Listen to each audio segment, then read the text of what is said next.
Renforcer les mesures de prévention et diffuser le plus que possible les messages, voilà l'objectif des autorités de Port-au-Prince. Si les gestes barrières ont eu du mal à être intégrés par la population d'Haïti, à force de pédagogie et de répétition par les équipes du ministère de la Santé publique et le relais, le peuple haïtien a bien compris que la menace est sérieuse.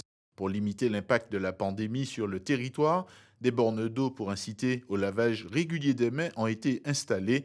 Autre mesure, la confection de masques et leur distribution ont eu lieu à travers le pays. Pour que l'alerte soit entendue par le maximum d'Haïtiens, les dirigeants ne lésinent pas sur les messages en exhortant la population à respecter les consignes face à la catastrophe sanitaire qui menace le pays.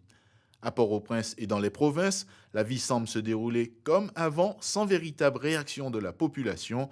Les voix s'élèvent donc pour demander l'arrêt des activités attirant du monde, les transports publics et même les entreprises ne fabriquant pas du matériel de première nécessité dans la lutte contre le Covid-19. Et dans cette lutte contre la propagation de la pandémie, des médecins cubains sont à pied d'œuvre pour soutenir leurs homologues haïtiens. Entre les difficultés sociales et l'impérieuse nécessité de faire un barrage sanitaire, le président Moïse et son gouvernement tentent par tous les moyens de trouver des solutions pour protéger au maximum le pays aux 11 millions d'habitants.